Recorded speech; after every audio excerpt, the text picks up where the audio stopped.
असंतुष्टि होती है जब हमारे पति हमारे पास काम भाव लेकर आते हैं।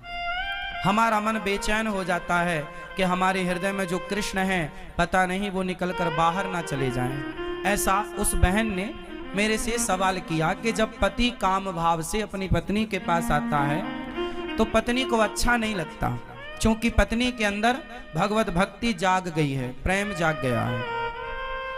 ये सवाल आप में से बहुत लोगों का भी हो सकता है, बहुत पुरुषों का भी हो सकता है, बहुत स्त्रियों का भी हो सकता है, पर चूंकि सवाल बड़ा अटपटा है तो लोगों को पूछने में भी संकोच होता है। इसलिए हम आपको इसका समाधान देते हैं। मैंने उनको ये बात समझाई, बता दिया उनको। शायद यहाँ बैठी हो तो वो, चूंकि ऐसे प्रश्न सवाल माइक में तो वो कर नहीं सकती थी, पर सवाल तो सवाल है, तो हमने उत्तर सोचा कि चलो इस बहाने आपको उत्तर दे दें। प्रश्न समझ में आ गया? अब उत्तर सुनो। हमने उनसे बोला कि आपके पति, आप तो भक्ति में रम गई हो, बहुत अच्छी हो आप, कि आपके हृदय में कृष्ण विराज गए हैं, भक्ति विराज गई है, आपका दिन रात भगवत चिंतन में ही मन लग रहा, बहुत अच्छी बात है। लेकिन जो आपके पति हैं अभी उनका मन विषयों में है, और यदि आपने भी इनकार कर दिया कि आप हमारे पास मत आओ तो आपके पति फिर पराई स्त्री के गामी हो जाएंगे, वो दूसरी स्त्रियों के पास जाने स्टार्ट कर देंगे, वैश्याओं का गमन करने लग जाएंगे, वैश्यागामी हो सकता है इसलिए तुम्हारा पति। इसलिए तुम्हारे अंदर तो कोई वासना है नहीं, लेकिन पति के अंदर यदि है तो पति पत्नी के पास ही तो जाएगा। यदि तुमने भी उसे हटा दिया अपने पास से तो वो वैश्यागामी, उसका चरित्र बिगड़ जाएगा। इसलिए तुम्हारा धर्म है। मीराबाई के साथ भी यही था, बिल्कुल सेम। मीरा का विवाह बचपन में कृष्ण से हो गया था, मान लिया था उन्होंने पति कि मेरे तो पति गिरधर गोपाल हैं, लेकिन फिर भी उनके माँ बाप ने जबरदस्ती उनका विवाह भोजराज से कर दिया, जो राणा के बेटे हैं।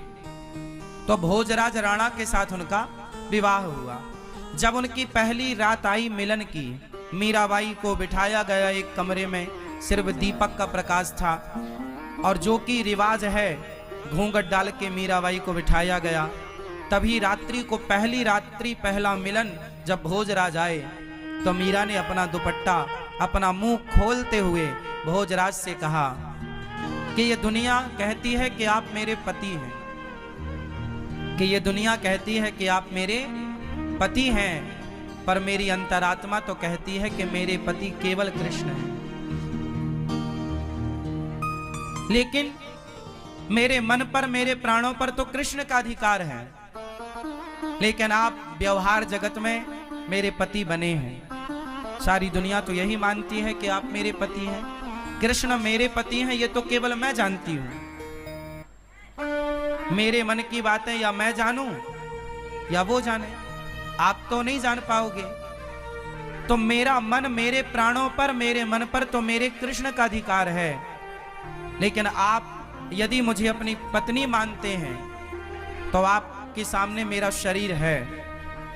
यदि मेरे शरीर की भूख है आपको तो मेरे शरीर से आप अपनी भूख मिटा सकते हैं, मैं मना नहीं करूंगी।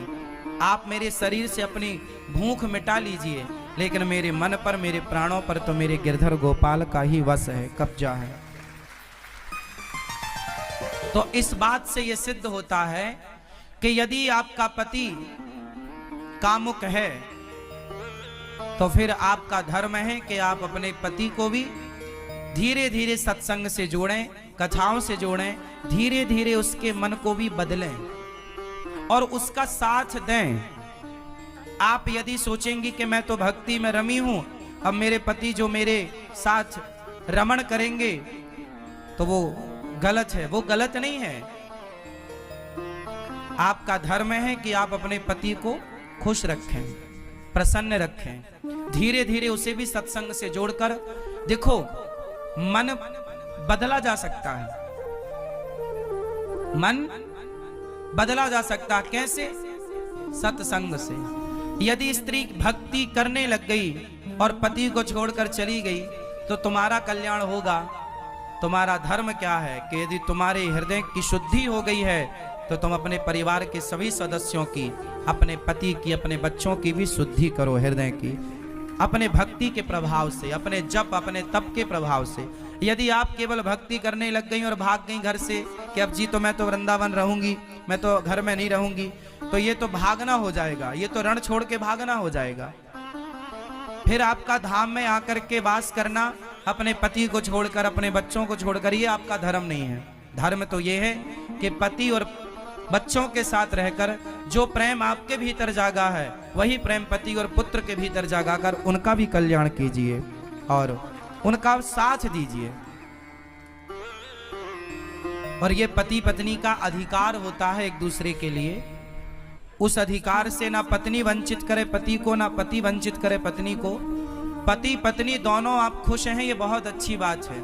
ना तो पत्नी पर पुरुषगामी बने, ना तो पति पर स्त्रीगामी बने। यदि कोई पुरुष पर स्त्रीगामी है, याद रखिएगा, बहुत स्पष्टता से समझिएगा, यदि कोई पुरुष पर स्त्रीगामी है और कोई स्त्री पर पुरुषगामी है, तो आप ही बताइए दोषी कौन है? उत्तर दो। यदि आपका पति पर स्त्री गामी है, मीन्स पर स्त्री के पास रहता है, तो इसका जिम्मेदार कौन है? कौन? कौन? यदि पति पर पुरुषगामी है, पर स्त्रीगामी है, तो जिम्मेदार कौन है? और स्त्री यदि पर पुरुषगामी होगी तो जिम्मेदार कौन है?